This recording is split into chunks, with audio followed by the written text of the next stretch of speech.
તો આગળ વાત કરીએ મંત્રીમંડળ વિશે। દિવાળી પહેલા વિસ્તરણની પ્રબળ શક્યતાઓ। સૌરાષ્ટ્રમાંથી કેટલાક એમએલએ બની શકે છે મંત્રી। મધ્ય અને ઉત્તર ગુજરાતમાંથી પણ સ્થાન મળી શકે છે। દક્ષિણ ગુજરાતમાંથી પણ નવા નામ આવી શકે છે। કેટલાક મંત્રીઓને પડતા મુકાય તેવી પણ શક્યતાઓ। ઝોન અને જ્ઞાતિ ગણિતને પ્રાધાન્ય અપાઈ શકે છે। જિલ્લા સ્તરે પણ પ્રતિનિધિત્વ મળે તેવું આયોજન થશે। તો યુવા અને અનુભવીઓને પણ સ્થાન મળી શકે છે। બચુ ખાબડને પડતા મુકાય તેવી શક્યતાઓ વહેતી થઈ છે।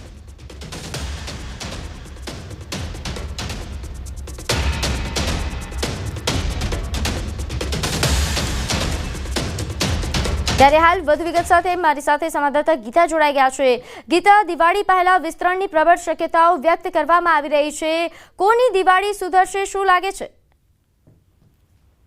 હજી સૌરાષ્ટ્ર વાળાના નામ બહુ મજબૂત જણાય છે સૌરાષ્ટ્ર ઝોનના, એટલે સૌરાષ્ટ્રની દિવાળી સુધરશે તેવું લાગી રહ્યું છે। સૌરાષ્ટ્રની જો વાત કરીએ તો મોટા નેતાઓમાં જયેશ રાદડિયા, જો જેતપુરથી ધારાસભ્ય છે ને, લેઉવા પાટીદાર છે, તેમનું નામ મોખરે છે। તે સિવાય જીતુભાઈ વાઘાણી, જેઓ ભાવનગર દક્ષિણથી છે અને લેઉવા પાટીદાર છે, તેઓ મંત્રાલયમાં કેબિનેટ લેવલે સ્થાન મેળવી શકે છે।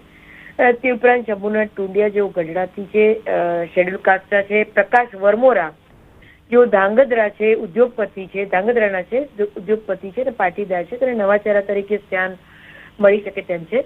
તે સિવાય જુનાગઢથી સંજય કોરડિયા, જેઓ કડવા પાટીદાર છે, તેમને સ્થાન મળી શકે।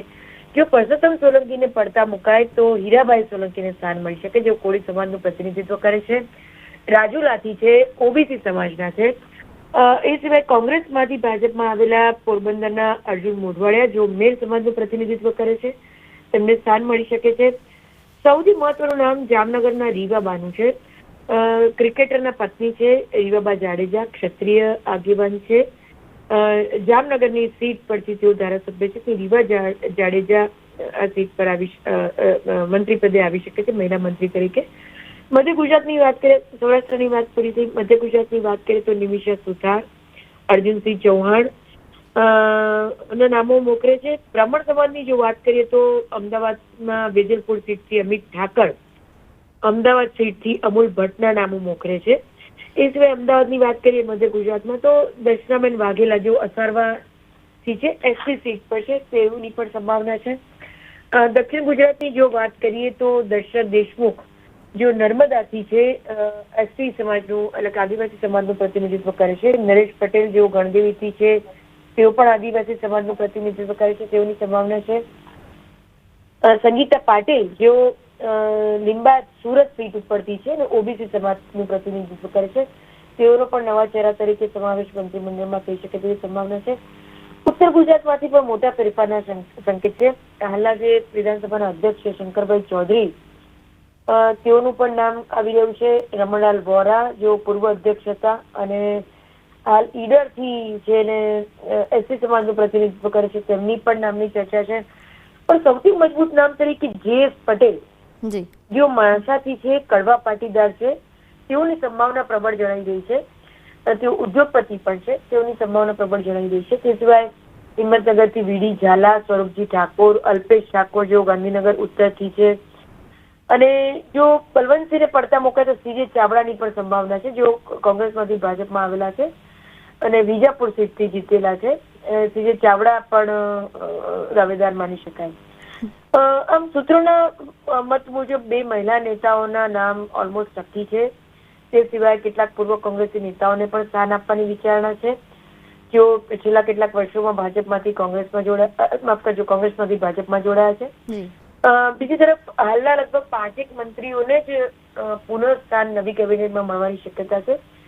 તે સિવાયના જે મંત્રીઓ છે તેમની જવાબદારીમાં ફેરફાર થઈ શકે છે। ભાજપ હાઈકમાન્ડનું માનીએ પ્રીતિ તો ભાજપ હાઈકમાન્ડે રાજ્ય નેતૃત્વને સ્પષ્ટ સંકેત આપ્યા છે કે નવા ચહેરા એવા હોવા જોઈએ જે લોકો સાથે સીધો સંપર્ક સાધી શકે અને દિવાળી પહેલા જ નવા ઉત્સાહ સાથે મેદાનમાં ઉતરી જાય। જી બિલકુલ, એટલે યુવા ચહેરાઓને પણ સ્થાન મળી શકે છે તેવી શક્યતાઓ કહી શકાય। સાથે આપે દિવાળી સુધરી એવા નામો તો આપે લીધા કે જેમની દિવાળી સુધરી શકે છે। અચ્છા, બગડે કોની, કયા નામો પડતા મુકાય તેવી શક્યતાઓ છે? જી, જેના પર ભ્રષ્ટાચારના આક્ષેપ છે, ખાસ કરીને બચુ ખાબડ જેવા મંત્રીઓ છે, અંદર ખાને કેટલાક એવા મંત્રીઓ રાજ્ય સરકાર માની રહી છે કે ભ્રષ્ટાચારી છે, ભલે બહાર નામ નથી આવ્યા પરંતુ ભ્રષ્ટાચારી છે, તેઓના પત્તા પણ કપાઈ શકે છે.